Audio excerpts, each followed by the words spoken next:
Hello, everyone. Welcome to this episode of Your Life, Your Money. Today, we are going to talk about an age band of 35 to 45, which is the most crucial period of your life. If you take right decision, if you focus at the right place, your life can move into a different orbit altogether. If you falter, if you don't take decisions, or your focus moves to a wrong place, probably your life may not recover beyond this point. It's essential for everyone in this age band to know exactly where to focus. In this video, I'm going to give you 10 such focus areas. If followed thoroughly, I have no doubts in my mind, you will have super success financially in your life. This is NRI Money Clinic for you, and I am Dr. Chandrakant Bhatt, your financial guide for a happy living.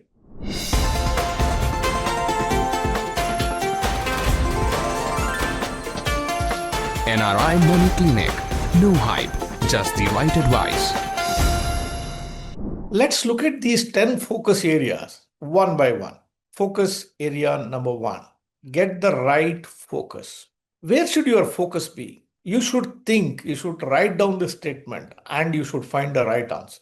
People focus at the wrong place, thinking that will give them a financial success. What do? People try to do more focus on investments, trading, futures, options, cryptos, forex, and all these places, and think that they will hit financial success. There is no dearth of YouTubers, articles, and the detractions for you on the internet to make you believe that these activities will propel you into financial success. The reality is that's not where the success can be found. The real focus should be on building the skills. Remember, it is a skill which increases your salary or remuneration or your profits in your chosen professions. So you should constantly focus on upskilling yourself, adding the new skills, polishing the existing ones. Apart from building up the skill, it is equally important that you also inculcate or practice or fine tune your soft skills. Soft skills are equally important. For example, building a team, mingling with people, ability to communicate whatever you know, the field you are in, all these things are soft skills. Building skills along with polishing of soft skills is a single factor which creates a cash flow which cannot be met by any investment. Therefore, focus on skills and soft skills, not on your investments. Your investments can wait, and investments can also be done in different ways. Focus area 2, managing your two major risks of life. What are the two major risks of life? One, the risk of dying early. Two, the risk of living too long. Both these risks have to be managed very well. Luckily enough, managing this risk is not expensive. It's very easy. How can you manage this? Number one, the risk of dying early. The risk of dying early can be managed by buying an insurance, whatever the type of insurance you want to buy. You do it. You can buy a term insurance, you can buy an insurance of your choice, but nevertheless, have adequate insurance. People make the mistake of buying an insurance just because it is cheap. The focus when you have to buy an insurance is buying adequate amount of insurance. How do you know that you are buying an adequate amount of insurance? Very simple. If you know how to calculate your human life value, then you will come to know how much is the insurance you should buy. For example, let's say your income is X, and for each age group, the insurance companies will give you what is the multiplication factor to which the insurance can be got. Ask your insurance advisor or the company itself, or look for this information on the company's website. Buy that insurance, whatever that is required. Don't buy more, don't buy less. If you buy less, it will not be helpful for you. If you are buying more, you are wasting your resources. When you buy your life insurance, it's equally essential that you need to buy critical illness insurance. When you buy critical illness insurance, people confuse it for hospital insurance. It's not hospital insurance. It's not medical insurance. Life insurance is a death insurance which pays when a person is not around. A critical illness insurance is something which the insurance company pays when you are still living, but you are critically ill and you are not able to work, or when you meet the criteria which are described in the critical illness policy. Make sure you have both life insurance as well as critical illness insurance. Luckily enough, both these things can be added in one single policy. The second risk you have to conquer is the risk of living too long. You're in the age band of 35 to 40 now. You still have 20, 25, 30 years of work life left. This is a period of time you should prepare yourself for that period of unemployment called retirement. Whatever you earn, whether it's more, less, or whatever it is, it hides certain amount of money which should go into your retirement plan. Keep small amount of money. It's okay if you have lesser income, that's fine. But however less it could be, it's very essential that you segregate some amount of your saving and park it in a retirement account. Anything towards retirement is fine. You can use NPS account, you can use mutual funds account, you can invest in unit linked insurance plan. Anything is fine. What is very important is making a contribution towards your retirement income, applying the right strategies, and giving it the long time to grow. It doesn't cost you a great deal of money to build a good retirement corpus. What it takes for you to build a good retirement corpus is your discipline and attitude not to dip into your retirement corpus when the next opportunity for you to spend comes in front of you. Therefore, focus on building the retirement corpus as early as possible. Focus area number 3. Identify to which camp you belong to. I give you here two camps. One camp is I spend more, I earn more, or my expenses are rising. I will try to earn more rather than controlling my expenses. This is group 1. The other group is I have the same income or my income is not rising so much, so I will control my expenses. When we look at people, they belong to one of the two categories. Identify which category you belong to. If you're a person who can't increase your income or you're not putting your efforts into it, the only way you can be still successful financially is by reducing your expenses. Look into where you are spending money and find out which you can control, what you can avoid, distinguish between your needs and wants, live within your means. If you belong to the other category, that my expenses are higher, I will match it with higher income. In that case, you build your skills, change the job, move countries, take whatever it takes for you to increase your income. Your increased expenses must be met with your increased income and not by wealth building. People think the trading creates an income. Nothing is farther from truth than this particular statement. The only way you can increase your income is by building the skill set, by building your capabilities, and the methods that I already told you. So identify and focus on what you need to do to achieve your financial success there. Focus area number 4. Do not buy a house or property unless. What is this unless? The unless answers to below questions. Find out what is the rentals you can pay in case if you were to live in that property for a rent. For most cities and most part of India, if you are staying here, your rentals are just about 2 to 3%. When the houses are built and available for rent for 2 to 3%, why should you buy a house such early phase of your life by contributing so much of money for interest? The housing loans today are available at 8, 8.5, 9%, and they may come down or go up by about 1%, 1.5%. So when the house is available for just 2 to 3% of the home value, you should make best use of staying in a rented premises. What is your advantage? Your advantage is in case if your job changes, then you can change your rental house to a place which is closer to your workplace and reduce your commuting time. And the saved time can be used for your work or for your family time. Likewise, unless you are very certain that you're going to stay in the same house for more prolonged period of time, do not venture into that house. When you don't buy the house and stay in a rented house, the another advantage that you get is you save a large chunk of money which will otherwise go out as EMIs. What happens when you are young? Your salaries are low. You pass through high expenses. You are just setting up your life. Your children are young. You are aspirational. Your spending is more. Your friends are spending. You also want to spend that way. All this will require a good amount of money. But if you buy a big house and keep a large EMI, which takes out a big chunk of your income, then to meet your aspirational needs, you will not have money. You will struggle to find the money. Therefore, don't do the mistake of buying the house if it is available for a cheaper rate as rentals.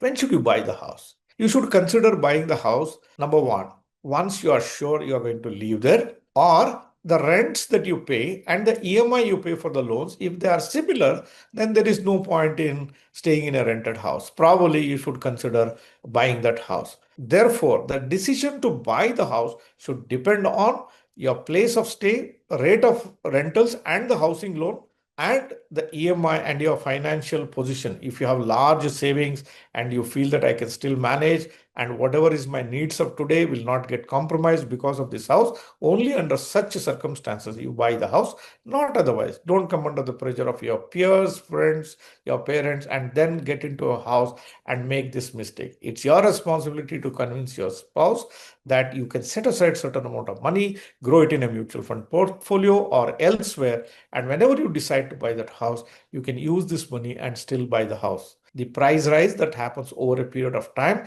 can be easily met by the investment gains you make from this portfolio. Instead of paying an EMI, which includes interest, it makes absolute sense for you to consider it in a reverse way. You start saving in the form of a SIP, build that portfolio, use it for buying a house. That is more manageable for you. Focus area number 5. In many of the families, what happens is that husband takes the decision, wife does not agree, and wife takes a decision, husband doesn't agree. Wife wants to invest in fixed deposit, husband wants to trade in the stocks. Wife wants to be very conservative, husband wants to be aggressive. The focus that you should get here is you should both, whether it's your spouse is wife or husband, whatever it is the case may be, both should have a common agreement. Work towards it and make sure that both of you are on the same page. If you don't have an agreement, in my opinion, as per the experience that I have derived, what happens is whatever the planning you do, it will fall apart. You need not be as conservative as a lady is, or you need not be as aggressive as a man could be. So, the best way to look forward in that particular case is a blend of aggression with a caution of conservatism is the best path for you to take through. Speak to your wife, have a discussion, have an agreement, and then do the planning, and it can create a success formula for you. Focus area number 6. Moral code is extremely important at every stage. It's just not for this age band I'm telling, but I'm stressing this here because at points of time, people will come under pressure and the moral code or the moral conduct takes the back seat. That should never happen. The moral code in life is an uncompromising principle you should follow on. Once you compromise on the moral code, for example, doing wrong declaration or telling wrong information to your employer, not living up to the levels, borrowing from your friends, not returning to them, not keeping up your commitments to the bank EMIs, all these things will take the form of financial indiscipline and borders on violation of moral codes. Once you start violating the moral aspects of living life, then it will take the turn of financial disaster. Remember, the income is always created by adding the skills. The moral conduct of you adds value to you. Having soft skill will add a premium to the value that you build by your moral conduct. When you have all the three skills, moral conduct, and soft skills, there is no way your life can suffer. It can only move upwards and upwards.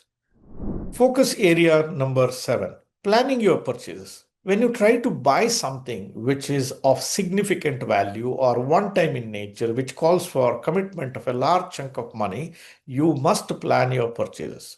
And you should have family agree on this. For example, you intend to give a mobile as a gift to your son.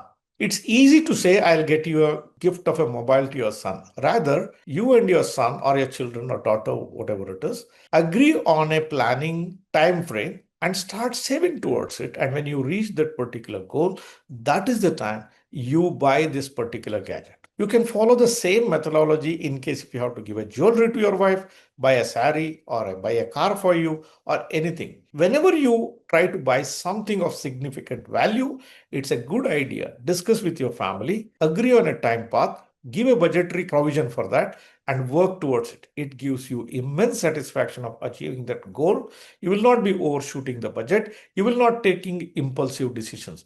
This also gives you ample time to do the research around, and probably the best of the goods and services that is available to you can be got when you plan things well in advance. It also inculcates a sense of discipline with every member of the family. Focus area number 8. All the time, maintain emergency fund. Emergency fund is sacrosanct. Emergency fund is not a small amount of money. Emergency fund is an ongoing project in your life. Emergency fund, what is the volume of emergency fund you have to make, changes over a period of time. It changes according to your income, according to your needs, according to the stage of your life. Constantly keep visiting how much of emergency funds that you have. If you want a guidance on how to build the emergency fund or how you have to calculate your emergency fund, we have done the topic on our channel multiple number of times. I'll show you the thumbnail of this video here. You can visit this video and know how to build an emergency fund. When you have an emergency fund, it gives you a lot of strength within. If something were to go wrong in your life, or if you have to plan something that requires you to take a holiday or takes time or stay away from your job, it gives you the courage to go there without worrying about the financial cost of it. Maintain sufficient enough emergency funds at all points of time. It's also a good idea to maintain a good revolving fund. What's a revolving fund? A revolving fund is a fund you constantly keep maintaining just to make sure that you replace expensive items that you use on a in day-to-day basis. For example, you have a television set, you have car, you have refrigerators, you could be having any other expensive item, and they will lose value. They get depreciated over a period of time. Suppose you make provision in your budgets for this and maintain it as a revolving fund, and whenever a need arises for you to replace these gadgets or instruments or appliances, you can use this revolving fund and you can stay away from taking EMIs and unwanted financial burden at that point of time. So do add a revolving fund in addition to your emergency fund. Focus area number 9. Budgeting is a must do in everyone's life. What's a budgeting? A budgeting is you know what's going to be your income and you know what's going to be your expenses. When you put a pen and paper to this budgeting exercise, you will know whether you have more money than the expenses that you have, or you have more expenses than the income that you have.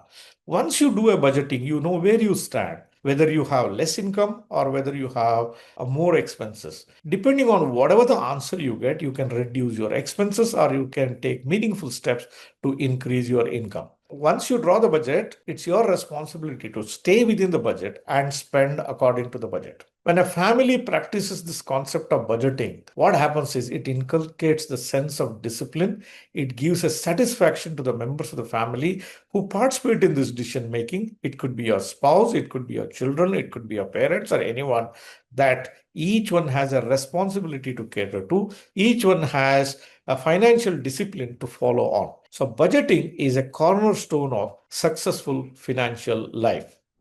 Focus area number 10. Most people think it's useless, but I say it's priceless. What's that? Working with a financial planner. A financial planner is a must in your life. I have conducted thousands of fact finds with people who reach out to me. Till date, I haven't found large number of people who could do things on their own as a DIY model. I won't say that I have not found anyone.